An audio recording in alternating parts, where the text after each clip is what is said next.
Good morning students.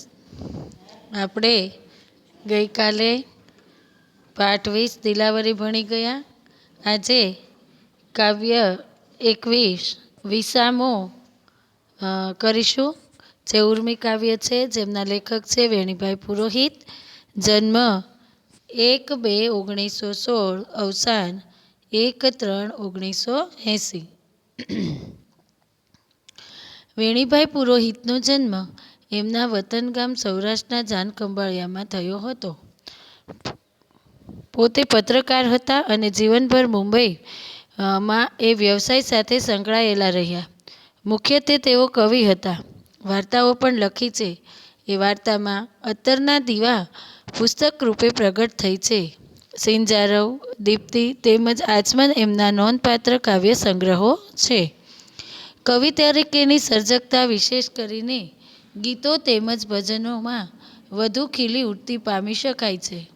ભાવોર્મીની સરળ, સહજ અભિવ્યક્તિ, નાદલયુક્ત ભાષા એમની કાવ્યશ્રેણીની વિશેષતા છે. કાવ્યપ્રયાગમાં એમણે વિવિધ કવિઓની કાવ્ય રચનાઓનો આસ્વાદ કરાવેલા છે.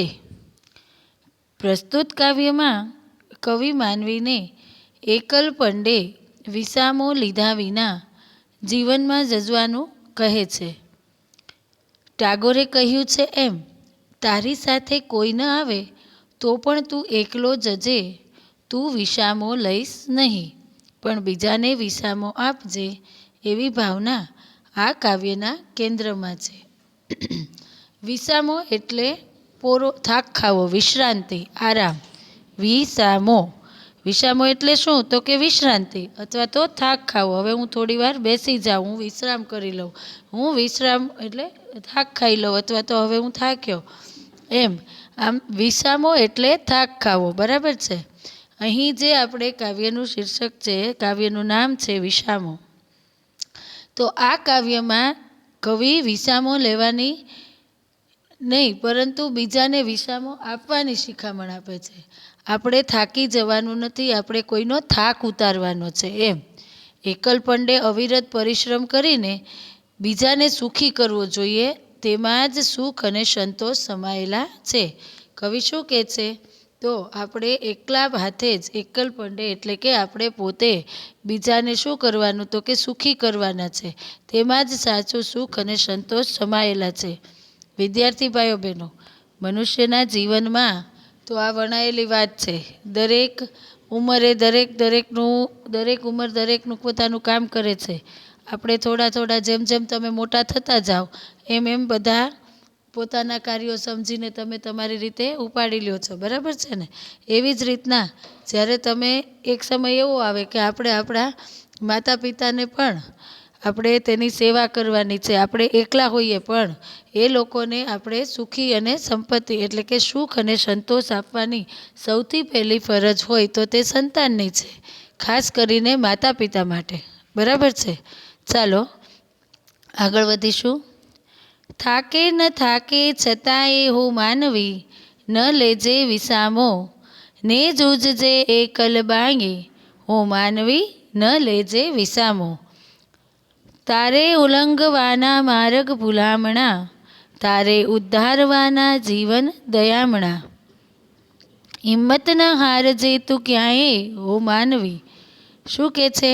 થાકે ન થાકે, વારંવાર થાકી નહીં જતો એ માનવી, અને તું થાકે તો પણ શું નહીં કરીશ? વિશ્રામ કરતો નહીં.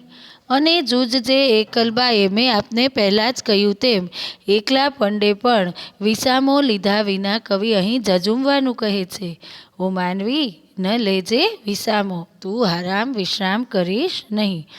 તારે ઉલ્લંઘવાના માર્ગ ભૂલામણા, તારે ભૂલામણા માર્ગ ઉલ્લંઘવાના છે, એટલે કે ત્યાંથી ચાલવાનું, પાર કરવાના છે. ઉલ્લંઘવું એટલે પાર કરવું. પછી શું છે બીજામાં? તો કે તારે ઉદ્ધારવાના જીવન દયામણા, તારે ગરીબોને જીવનનો ઉદ્ધાર કરવાનો છે, ગરીબોની સ્થિતિ સુધારવાની છે. માનવી તું હિંમત ન હારજે, તું ક્યાંય હું માનવી. આમ હે માનવી, તારે ક્યાંય હિંમત હારવાની નથી. એકલ પંડે પણ તું આવા સરસ કાર્યો કરી અને આગળ વધજે, અને તું ક્યારેય થાકતો નહીં. ભૂલ ભૂલામણા માર્ગ જીવનમાં ઘણા બધા આવી જાય. ઘણીવાર એવું થાય છે કે મનુષ્ય જે છે, આપણે તો માનવ છીએ, મોટા મોટા એટલે સંઘર્ષો જે જીવનના આવે ને, બધા જ દરેક જીવનના વર્ષો સરખા હોતા નથી. માણસને ઘણો બધો સંઘર્ષ પણ કરવો પડે છે. એમ અહીં કવિ કહે છે, આ બધા જ ભૂલ ભૂલામણા માર્ગને તારે શું કરવાના છે? તો કે હિંમતથી પાર કરવાના છે. પછી ગરીબોના જીવનને ઉદ્ધારવાના છે. આપણને ઈશ્વરે આપ્યું છે, તો એમાંથી કોઈ 5-10% આપણાથી બને એટલું આપણે કોઈને ગરીબ માણસને મદદ કરવી જોઈએ, અને ગરીબોની સ્થિતિ સુધારવાની છે. ઘણા આગળ ખૂબ બધું હોય, ઘણું બધું હોય, પણ તેનું શું હોય તો કે તે જીવનો ગરીબ હોય. બિચારો ગરીબ કોને કહેવાય? આપી ન શકે, એનું હોય નહીં, એને ગરીબ માણસ કહેવાય. કે જેની સ્થિતિ હોય તે પહોંચી ન શકતો હોય, એને ગરીબ કહેવાય.